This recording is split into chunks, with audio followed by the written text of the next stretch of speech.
I said to myself I was going to wait to review these and space them out, but I just can't wait because I love foundation. This is one of the newest foundations I just got from Miss A. If you haven't seen my whole haul, totally recommend that. Just, I'll have it somewhere. Just click, go watch that first, and then come back to this because this is just a foundation review.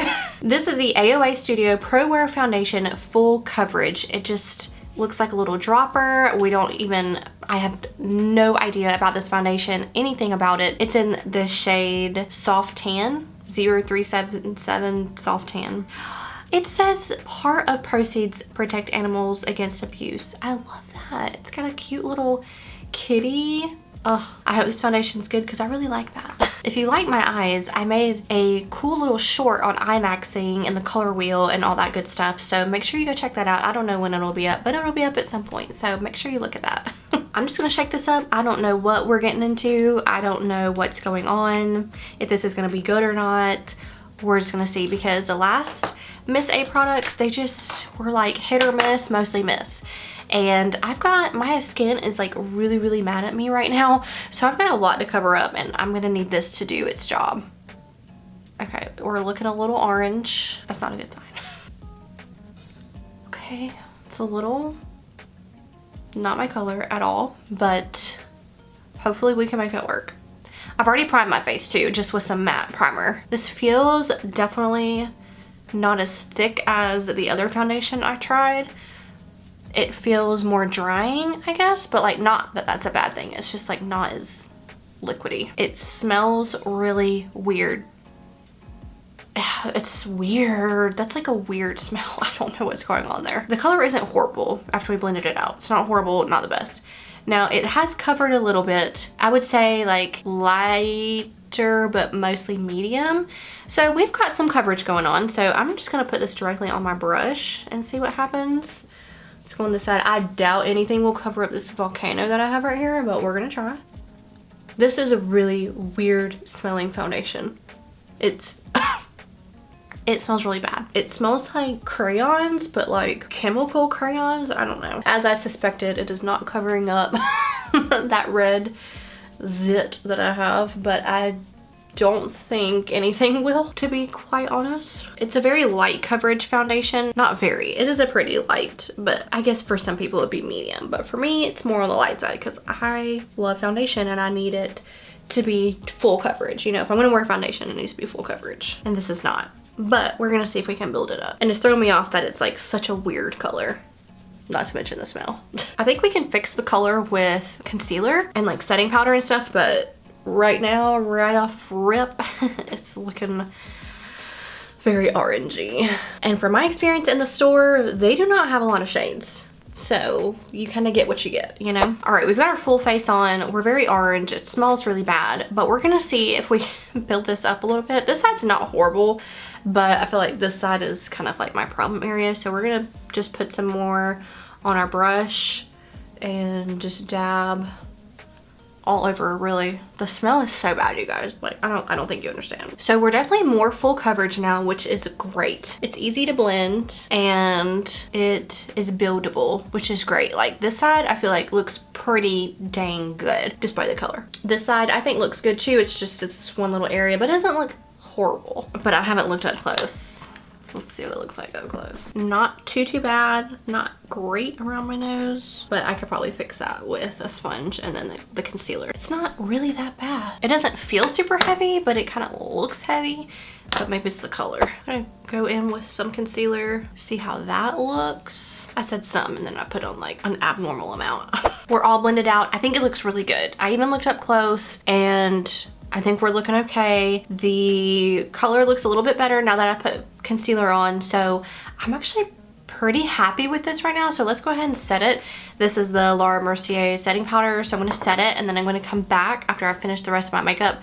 We're gonna look at it as a whole and then we're gonna do a check-in throughout the day because I love those. I think it really gives you a good idea of how the foundation wears and it's not just like a first impression. Foundations can change, they can oxidize, they can slide off your face, they can melt and crack and all these things throughout the day. You don't get that with the first like just a foundation test first impression like this. So let's do that. Let's get on with our day and let's see what we're gonna get into. All right, we've got our full face on. everything is on. Why did I say it like that? I feel like this foundation is going to oxidize. I don't know why. I just get a weird feeling. Like I already feel like my face looks pretty dark, but maybe it's just me because I saw the foundation before I had anything on it. Hopefully it's just me because I have somewhere to go tonight and I don't want to look crazy. Right now, I think everything looks fine. I have not looked up close after I put powder and everything on. I do feel kind of dry. It's not feeling like super heavy or anything like that. I just feel kind of dry and like very dull and like there's no moisture or life in my face. I don't know if it looks like that. I mean, it just looks matte, I guess. If you're into matte foundations, great. I have not worn a matte foundation. I don't go typically towards matte foundations, but I mean, it really doesn't look bad. Like, it's just personal preference, I guess. It really doesn't look awful. Like, my nose looks fine. It's not sunk into any of my fine lines or anything like that.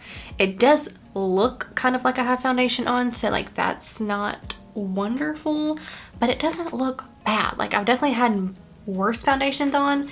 So right now it is 10:59, so 11 o'clock.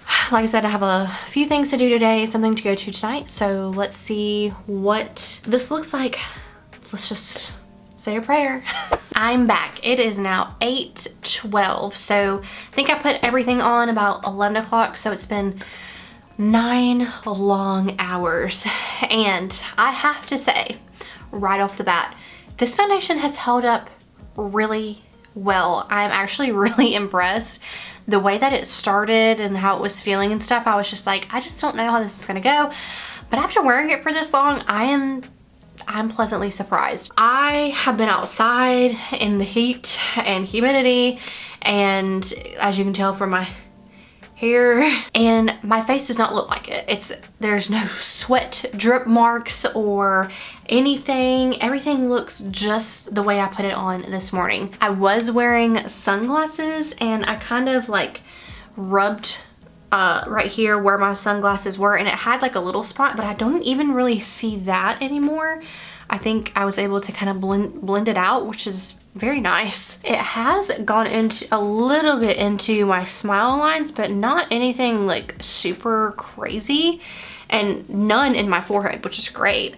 And I feel like my blush, bronzer, added highlighter, everything still looks really good. Over here, it's not wonderful, but it wasn't that great to begin with, just because it was a very dark area, very red, irritated area. For what it's worth, I think it looks really good right now. I'm gonna wear this for at least another hour or two, even though it pains me because I'm old and I want to take my makeup off right now and put on my pajamas and just be done. But for you guys, I'm gonna wear it a little bit longer. So we're gonna come back at the end of the night and I'll give you my final thoughts. It is the end of the night for me. It is 10 o'clock. That's late to have on makeup at my age, okay? And I'm like 85 on the inside. Way past our bedtime. This foundation just pleasantly surprised me. And I'm really happy I wore it this long because I really was able to give it a good chance at impressing me. And it's hard to impress me with foundations because I am so picky, because that's literally my favorite makeup product. So I have a wide variety of things that I'm looking for in a foundation, and I'm impressed. I think that this foundation paired with another, like one of my favorite foundations, would be unstoppable. On its own, I think it's fine. I think it's like, especially for like $1 or $2, however much it was, amazing. Okay, just the price point itself. But there are things that I don't particularly love, which I would say the biggest thing is just how it's like started to settle into my lines a little bit on my forehead. I can see, and like on my nose, it just looks a little cakey, I guess. But other than that, if you had like perfect skin, I don't think you'd have a bit of an issue. I don't have oily skin at all, and I put a matte primer on this morning. I'm not oily. Like my forehead may be a little, but like everything else, not oily. My blush, bronzer, everything, it still looks really good on my face. It's obviously come off around my chin, like any blemishes I had down here, but it's not like horrible. Like, I've had way worse. Overall, super impressed with this. Would totally recommend you going to the mall or going, if you're in my area, go to the mall and get this. But if you're not, go online, go to Shop Miss A and go and try this. It's really good. The shade range just could be better, but it didn't oxidize. It didn't do anything that I initially thought it would do. I actually really liked it. Let me know if there's any other products from Miss A that I should review or do like a long wear test on, because I feel like they're so much more helpful than just a first impressions. Like the video if you liked it, please, and you found it helpful, and subscribe before you leave, and I will see y'all in my next one. Bye.